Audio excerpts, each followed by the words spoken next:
The modern monarchy operates under constant, unforgiving scrutiny. Every public appearance is a carefully choreographed event. Every gesture is analyzed, and every word is recorded. For a king, a lifetime of this kind of exposure builds a certain resilience, an armor of practiced composure. But sometimes, in the most routine moments, the unexpected happens. A simple task, one performed hundreds, if not thousands of times before, goes wrong. On March 27, 2026, during what should have been a standard royal duty, King Charles III found himself at the center of a minor, yet very public, mishap. When King Charles was left red-faced during a disastrous plaque unveiling, the world saw the flash of cameras and heard his own sheepish admission of disaster. Headlines quickly circulated, focusing on the awkwardness of the moment, the relatable blunder that sent a carefully placed memento crashing to the floor. Many assumed that in the seconds that followed, it was the king's ever-present royal aides who would have rushed to his side, discreetly managing the situation as they're trained to do. But they missed who really saved the day. If you watch closely, it wasn't a member of the royal staff at all, but someone completely unexpected. And the reason why reveals a fascinating, unspoken rule of royal conduct.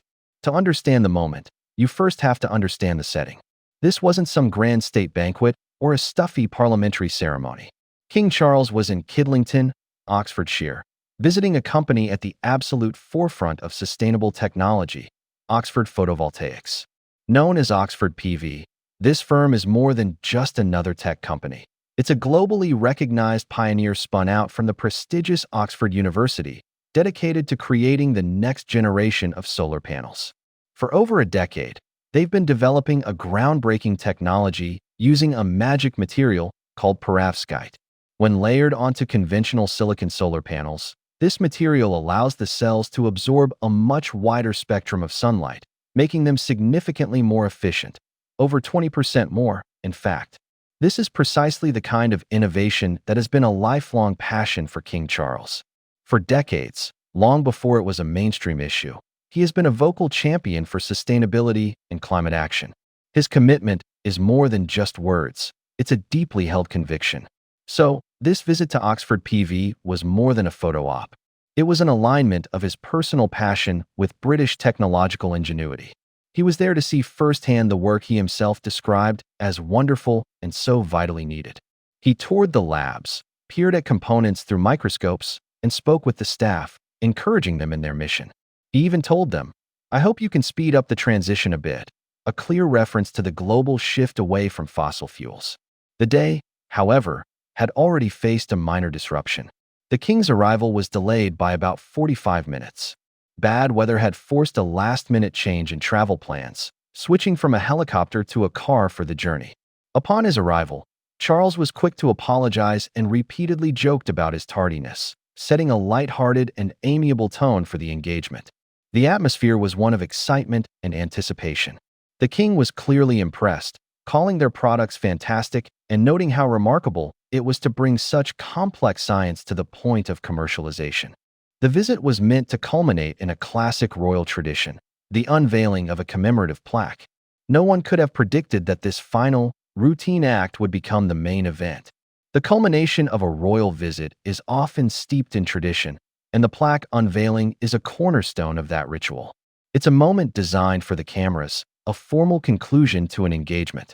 For a monarch who has performed this duty countless times, it should be second nature. The scene was set, a handsome plaque on a wooden easel, draped with an elegant blue silk sheet. King Charles, surrounded by his hosts and a throng of photographers, stepped forward. With the cameras flashing, he took hold of the cloth. But as he pulled, something went wrong. Instead of a smooth reveal, the motion and weight of the fabric were just enough to unbalance the plaque. It teetered for a split second before tumbling forward, crashing to the floor with a clatter that cut through the respectful silence.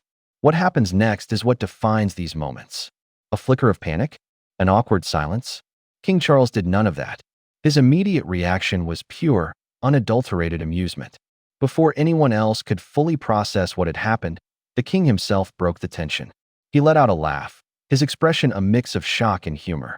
Looking at his hosts, he quipped, "Disaster," his own giggles punctuating the word. This self-deprecating comment immediately transformed the atmosphere. What could have been deeply embarrassing became a shared moment of levity. He wasn't finished.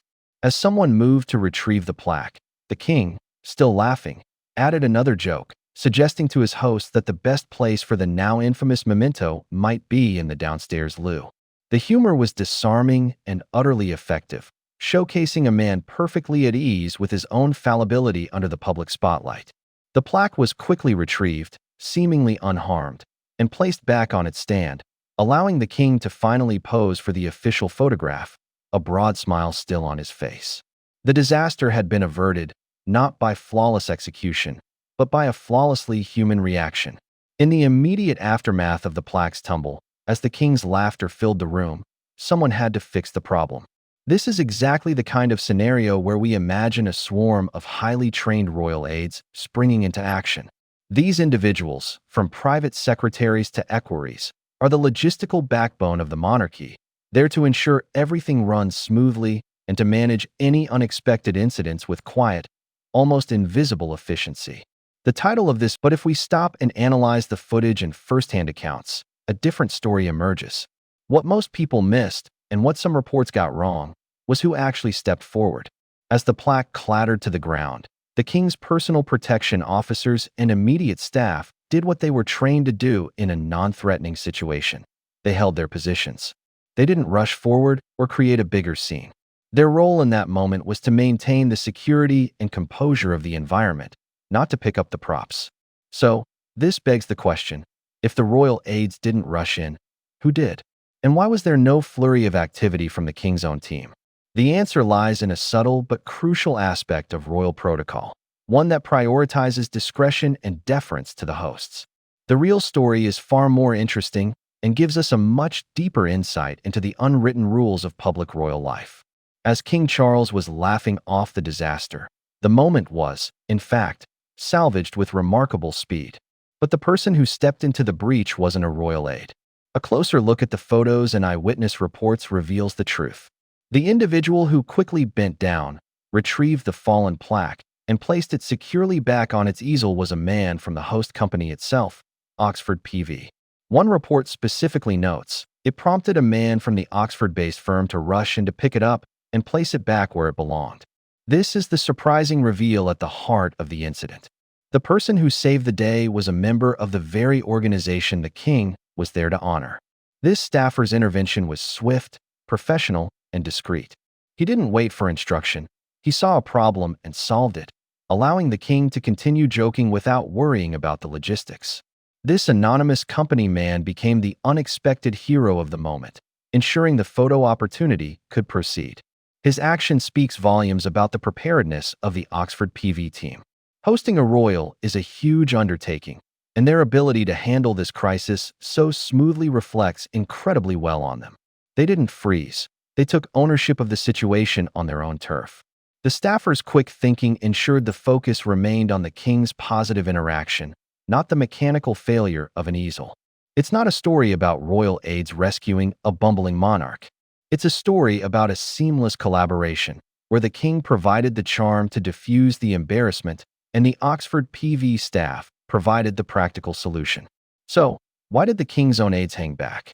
The answer is rooted in the unwritten rules of royal protocol. Protocol isn't just a rigid rulebook, it's a fluid set of expectations blending tradition with modern public relations. In a situation like the plaque drop, two key principles likely came into play: composure and deference to the host. First, the primary goal of the royal team during a minor, non-threatening mishap is to avoid escalating it.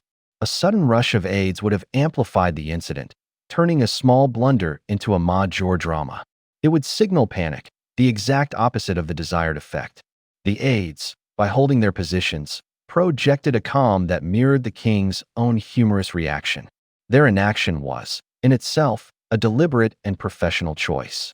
Second, and perhaps more importantly, is the protocol surrounding events on foreign territory, in this case, the private property of Oxford PV. When a royal is a guest, the hosts are responsible for the event's logistics. That includes the easels. For a royal aide to rush past the company's own staff to pick up their equipment could be seen as a breach of etiquette, implying a lack of faith in the host's ability to manage their own event. The most respectful course of action is to allow the hosts the opportunity to resolve the issue themselves. This is exactly what happened. The Oxford PV staffer acted, and the royal team allowed him to, maintaining a clear and respectful boundary. What might have looked like a lack of action was, in fact, a masterclass in professional restraint. Beyond protocol, the incident offered a revealing glimpse into the character of King Charles III. He is a man who understands that reputations can be susceptible to long-term decay under constant scrutiny. When the plaque fell, he chose to embrace the absurdity, turning a potential PR headache into a moment of genuine human connection. His reaction, the instant laugh and the disaster quip, was authentic. It showcased a side of the monarch often hidden by pomp and ceremony. This wasn't just a king. It was a man who could laugh at himself, a powerful tool that breaks down barriers and makes him relatable. And this isn't an isolated incident. The king has a history of meeting mishaps with good humor. Just days earlier, he and Queen Camilla were seen bursting into laughter as they struggled to cut a giant cake with an oversized sword at the Eden Project's 25th anniversary.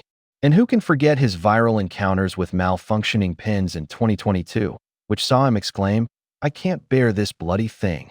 He even joked about it later, proving he can laugh at his own moments of frustration. Another time, he chuckled his way through a tricky ribbon cutting in Scotland after struggling with a pair of garden shears. This pattern highlights a key aspect of his reign, a willingness to be seen as human. In an age of curated perfection, these moments of spontaneous imperfection are incredibly endearing.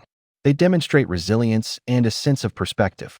His ability to maintain his composure and humor in the face of a falling plaque is a small reflection of the poise he has cultivated over a lifetime.